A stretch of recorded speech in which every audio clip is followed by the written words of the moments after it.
안녕하십니까.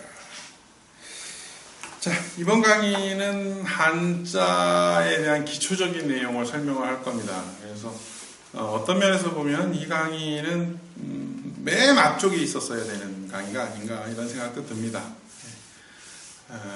지도사 관련, 한자 지도사 관련되는 내용을 중심으로 설명하고요. 급수 한자에 대해서도 좀 설명을 할 겁니다.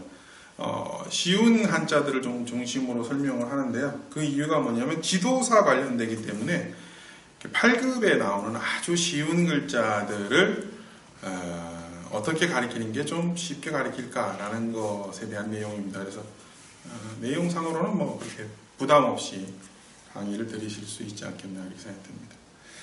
자, 일단 첫 번째 한자학 개론이라고 할까요? 한자란 무엇인가 라는 말부터 한번 좀 살펴봐야 됩니다.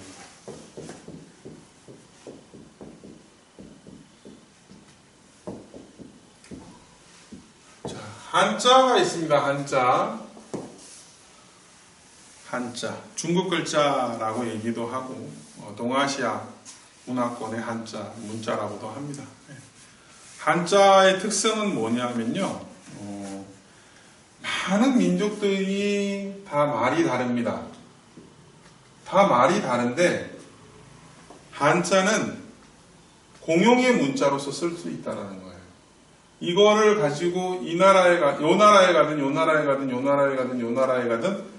말은 달라도 한자를 뜻하는 거구나 라고 다 이해를 한다는 거죠. 그죠? 네. 그래서 한자를 가지고 쓴 한문을 가지고 각 나라에 가도 따로 번역을 할 필요가 없는 거죠. 그런 이점 때문에 이 한자라는 게 발전을 한 겁니다. 이게 언어가 같은 나라에서는 한자는 좀 불편하죠, 사실은. 왜냐하면 말하는 것과 문자가 이게 서로 통하지 않기 때문에 불편합니다. 그러다 보니까 말과 문자를 통일시키려는 노력을 하게 됩니다. 그 노력의 결과가 우리나라 같은 경우는 한글이 된 거죠. 훈민정음. 훈민정음인 한글이 나오게 됩니다. 저희는. 훈민정음이 나옵니다. 백성을 가리키는 바른 소리라는 뜻이죠.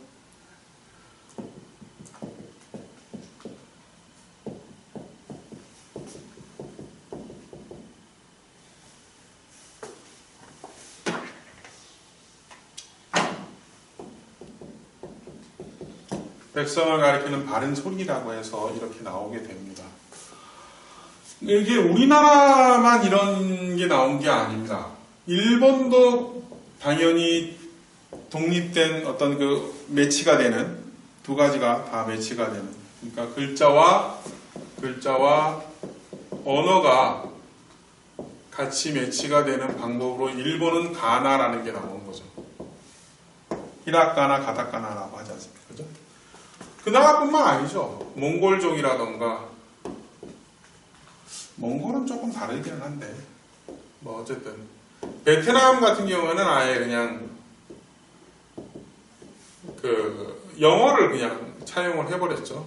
영어권 알파벳을 사용을 해서 그렇게 표기를 하기도 했고요. 네. 자, 근데 문제가 있습니다. 중국은 어떻게 했어요? 지금 중국은요, 컴퓨터를 이용을 해가지고 칠 때에는 그냥 알파벳을 이용해서 그냥 쳐버립니다.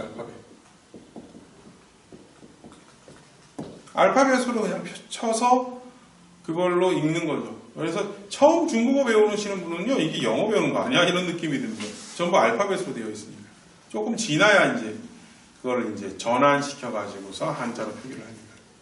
근데 두 가지 현상, 알파벳으로 하는 걸 통해 가지고서 그런 글자와 언어가 매치시키는 방법도 있고, 이 글자 한자 자체를 변화시켜 가지고 지금은 간체자라고 하죠. 간화자, 그죠? 간화자가 원래는 맞는 표현입니다.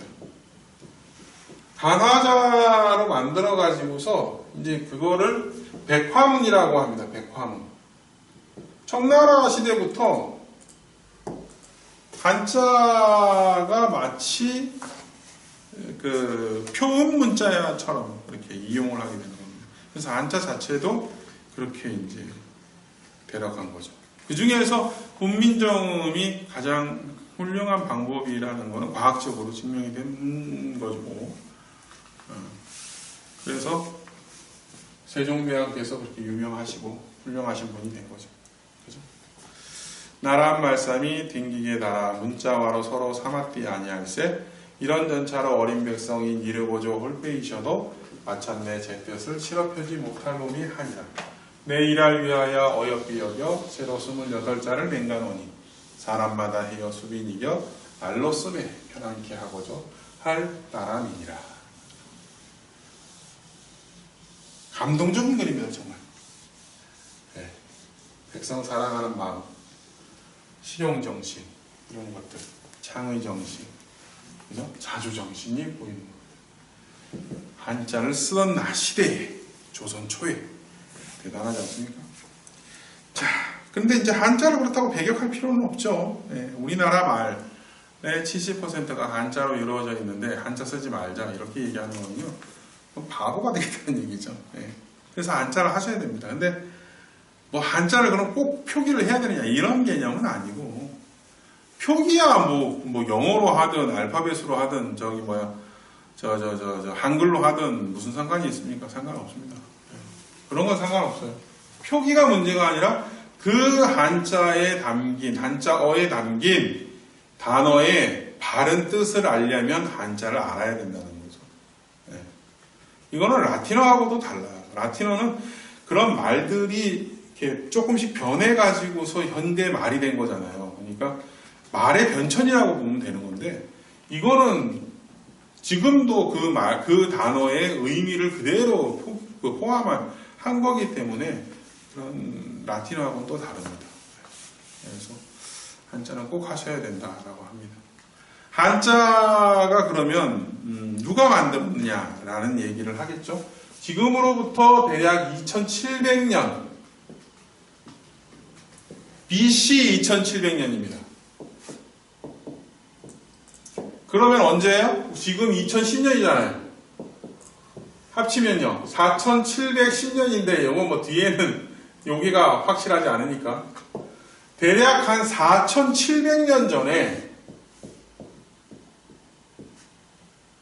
사람이 한 명 있었습니다. 창힐이라는 사람이 있었어요. 창힐.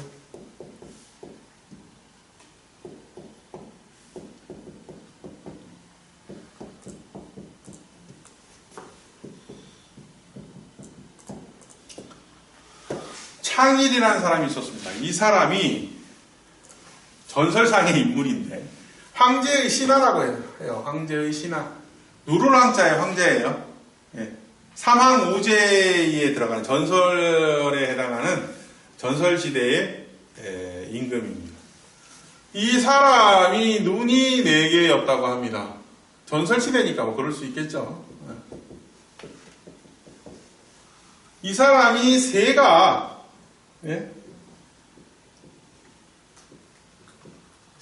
돌아다니는데 여기 점점점점점 요 발자국 모양을 본떠 가지고서 새라고 표시해야지. 무슨 말이에요? 상형에 대한 내용을 얘기하는 겁니다. 새의 발자국 모양을 처음 보고서 이 새를 표현할 때에는 이 발자국 모양을 그려야 되겠다. 모양을 본떠서 한자를 만들어야겠다라고 생각을 했다고 합니다. 이게 창일인지 누군지는 몰라요. 솔직히 말해서. 전설상으로 그렇다라고 얘기하는 거죠. 그러나 모든 한자를 다 만들었나요? 아니겠죠. 만약에 이 사람이 시작을 했다고 하더라도 전설상의 사람이니까 이 사람이 있는지조차도 뭐 불분명한데 다 만들었다 이렇게 얘기할 수도 없겠고 그것까지도 인정을 하자 말이에요. 만약에 전설상의 인물이기는 한데 이 창일이라는 사람이 처음에 만들었다라는 것까지 인정을 해준다라고 하더라도 이 사람이 모든 한자를 만들었다? 그건 아니겠죠. 어떻게? 상형에 해당하는 몇백 자 정도를 수준은 만들 수가 있다라는 거예요. 해 모양을 본떠가지고 해 그림을 그리고서 이거를 해라고 하자. 해 1이라고 읽자. 이렇게 얘기할 수 있다는 거예요. 문자가 되려면요, 그림만 그리는 것만으로는 되지 않습니다. 우리가 그림을 그려놓고서는 이게 문자야 라고 얘기를 하지 않습니다. 뭐가 있어야 돼요? 형, 음, 의가 있어야 됩니다. 형, 음, 의. 이걸 뭐라고 해요? 한자의 3요소라고 합니다. 한자의 3요소. 얘는 뭐라고 합니까? 모양, 형자. 음은 소리 음자. 의는 뜨배자입니다.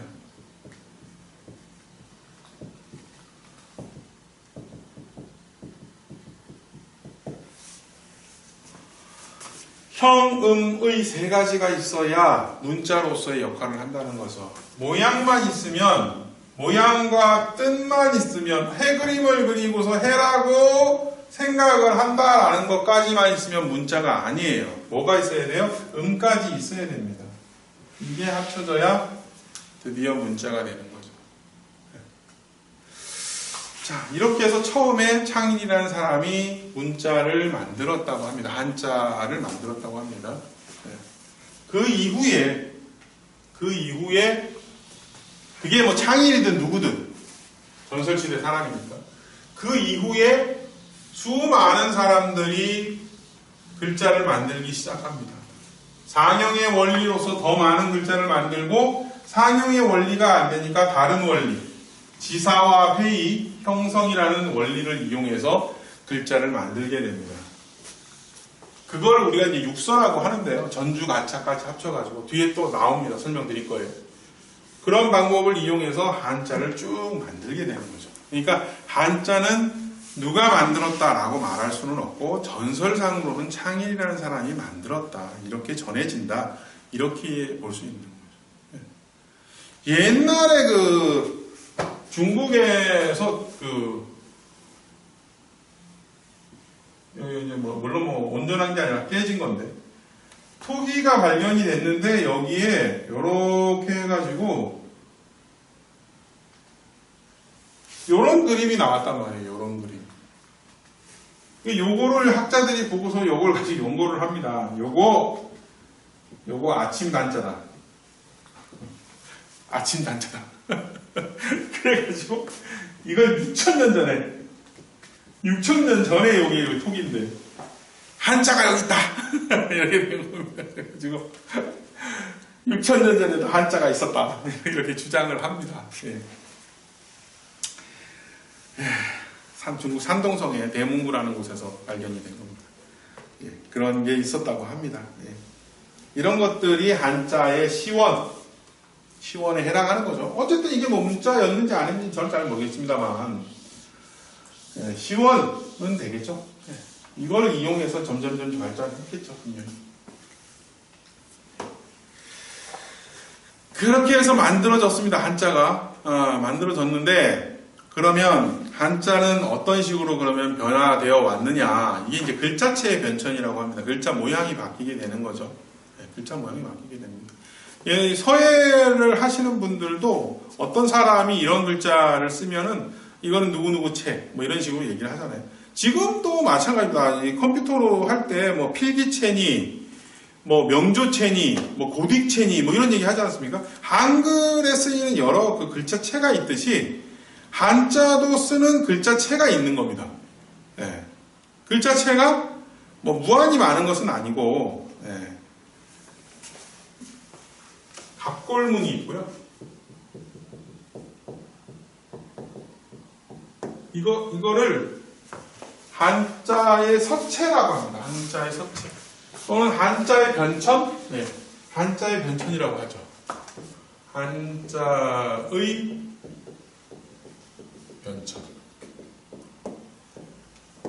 자, 첫 번째는 뭐에 대한 설명이었어요? 한자의 탄생에 대한 내용이었습니다. 그럼 두 번째, 한자의 변천에 대한 내용입니다. 자, 첫 번째는 뭐라고요? 갑골문이 나옵니다. 갑골문.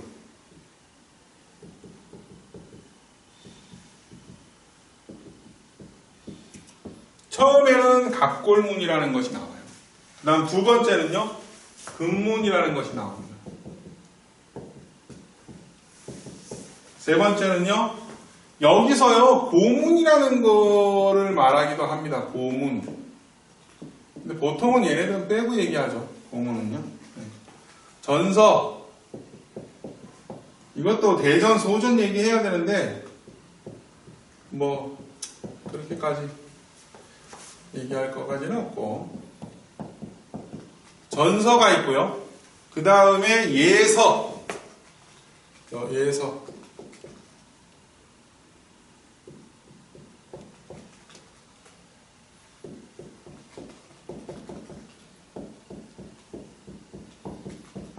예서. 그 다음에 해서.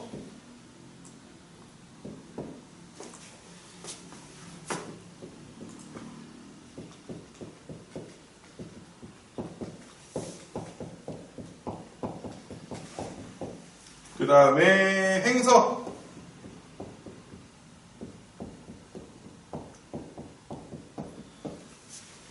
그 다음에 초서.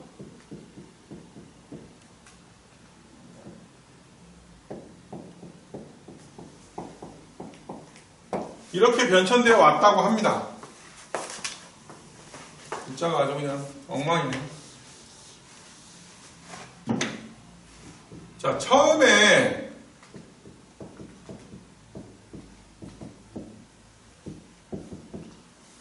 갑골문이 나왔다라고 얘기를 합니다. 갑골문. 처음에.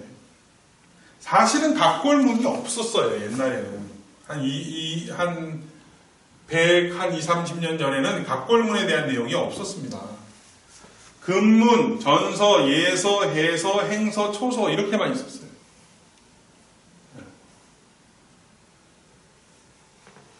이것만 있었습니다. 서예하시는 분들은 요 글자 전서, 예서, 해서, 행서, 초소 요 5가지를 주로 쓰셨고요.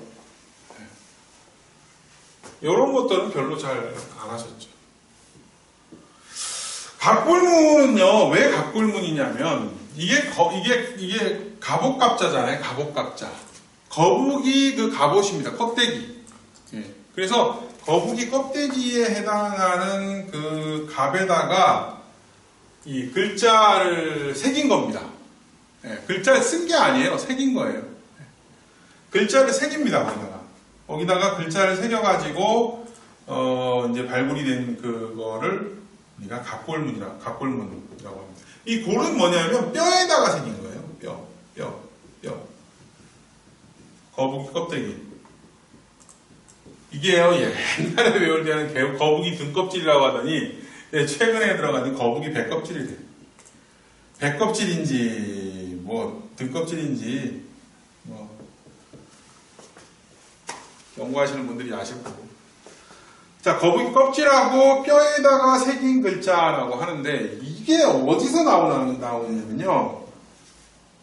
중국이 사망오제 전설시대를 사망오제의 전설시대가 되고 난 이후에, 그 다음에 여기가 사망이 있습니다. 3명이 있어요. 그 다음에 오제 5명이 있어요. 맨 끝에 요순이에요, 요순. 여기가 요순. 맨 끝에가 요순. 그 다음에 우, 탕, 문, 무, 주공, 이런 식으로 이제 흘러간단 말이에요. 그런데 우는 하나라예요, 하나라. 탕은요, 상나라. 보통 은나라라고 많이 아시죠? 그 다음에 문무주공이 나오는 요 나라는 주나라. 역사상으로는요, 원래 주나라부터 인정을 합니다. 중국에서 이제 역사적으로 우리가 이제 삼국시대, 당군시대 이렇게 얘기하는데, 당군 왕건이 있을 때 그 시대는 우리가 전설시대라고 얘기를 하고, 그 단군, 후기 단군에서는 그 이제 역사로 들어간단 말이에요. 왜냐면 기록이 나오니까. 역사서에 기록이 나오니까.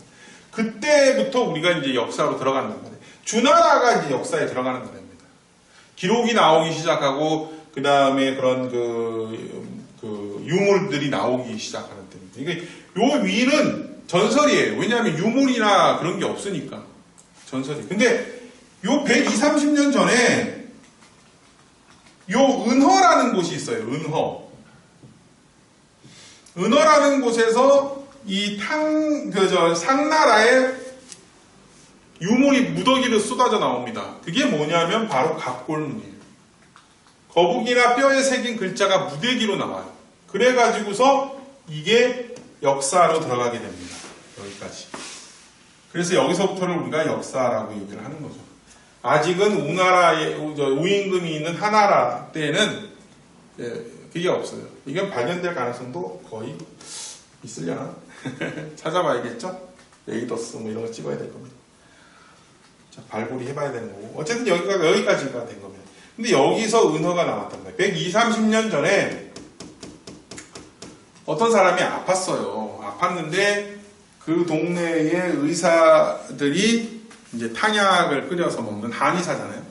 그래서 그 탕약을 끓이는 거기에 오래된 뼈를 같이 고아가지고서 이제 먹으라고 이제 처방을 해줬는데 그게 동네에서 파가지고 나오는 그 뼈다귀였단 말이에요. 그 뼈다귀에 글자가 새겨져 있었던 거죠. 근데 그 아팠던 사람이 누구예요? 그 사람이 한문에 관련돼서 공부하는 학자였단 말이에요. 그 사람이 보고 깜짝 놀랐던 거죠. 이거는 은나라의 기록이다. 그래가지고서 난리가 나죠. 어마어마하게 나왔대요. 뭐 5,000점이 나왔다, 뭐 6만 점이 나왔다, 하여튼 어마어마하게 발견이 됐다고 합니다. 거기에 발견이 돼가지고 거기에 나온 글자들을 6만 점 정도가 나왔고 글자 수가 몇 점이다. 아이고 기억도 안 나네.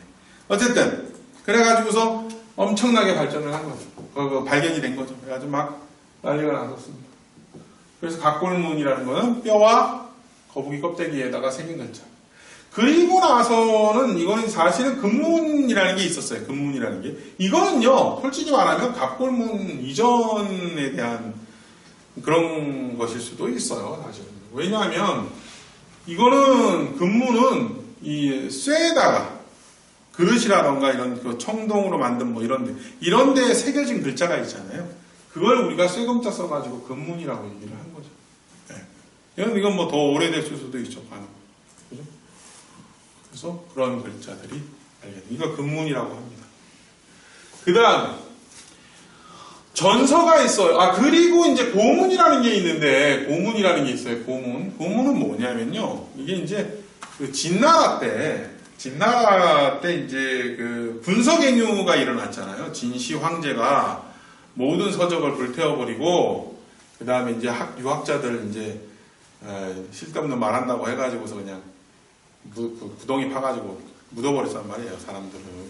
그때 모든 책을 불태워버리니까 공자의 집에서 그 논어를 그 담벼락에다가 숨기고 거기다가 이제 이렇게 그 담벼락을 거기 위에다가 다시 이렇게 해버린 거죠.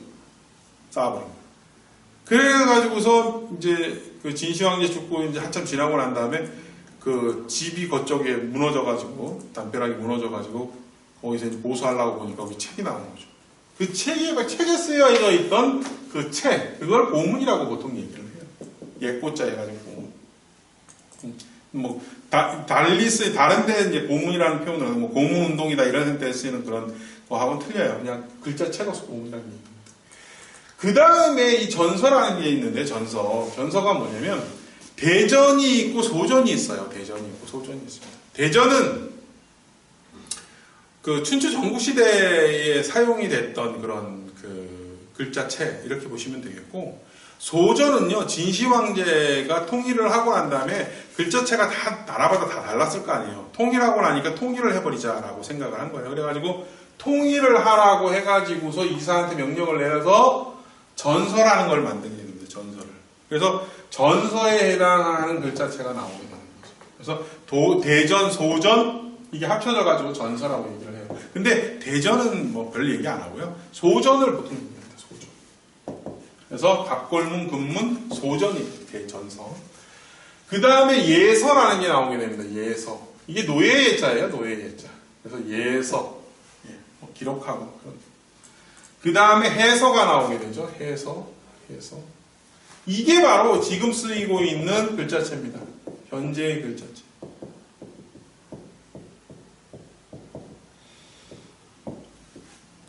이게 해서입니다. 해서. 이 글자체는 어디가 전범이냐면 그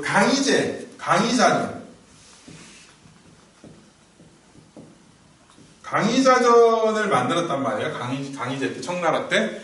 그 강의자전에 나온 글자체를 전범으로 삼고 있습니다. 그래서 이걸 해서체라고 얘기를 하는 거죠. 그 다음에 그거를 약간 흘려 쓴 거와 같은 느낌이 나는 글자가 바로 행서라는 글자체입니다. 그 다음에 완전 필기체죠. 편지 보내고 뭐 이럴 때 쓰는. 이걸 초소라고 합니다. 초소. 네. 초소는요, 이거는 글자를 너무 흘려서 가지고요. 이건 따로 배워야 됩니다. 번역을 하려고 하면.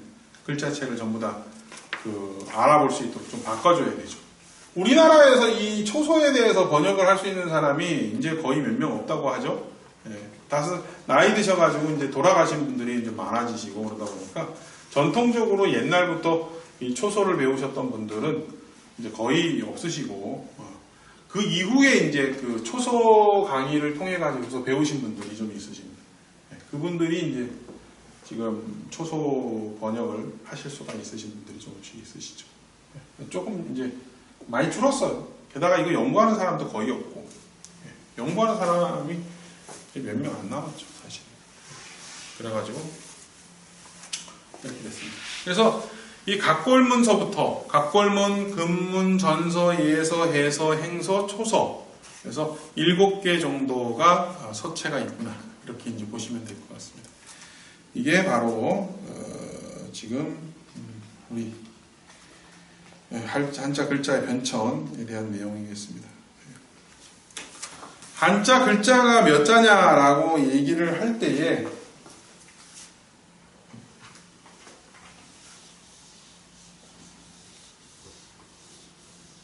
자, 한자의 변천에 대해서는 얘기를 했어요. 세 번째는 뭐냐면 한자 수, 글자 수. 한자의 글자 수가 몇 자나 되느냐라고 하는데 한자 글자 수가 몇 자예요? 몇 자일까요? 알려진 거로 따지면요 6만 자 정도 된다고 합니다. 6만 자. 6만 자. 많죠? 다 외워야 되나요? 아니에요. 다 외우실 필요 없어요. 지금 6만 자 정도. 심지어는 8만 자다 이렇게 얘기도 합니다. 뭐 속자, 뭐 약자, 뭐 이런 글자들 뭐 이런 거 전부 다 합치고 막 그러면 8만 자까지 얘기하는 사람도 있습니다. 근데 6만 자 정도쯤 돼요. 6만 자.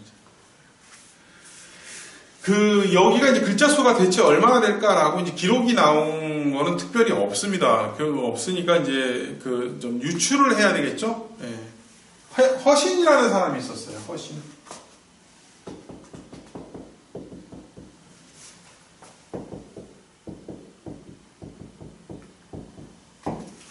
허신이라는 사람이 있었는데 설문회자라는 책을 지었습니다. 설문회자.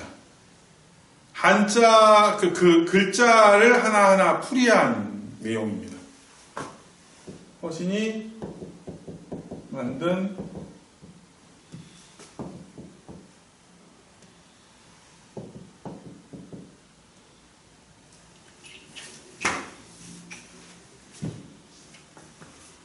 설문회자라는 책이 있어요.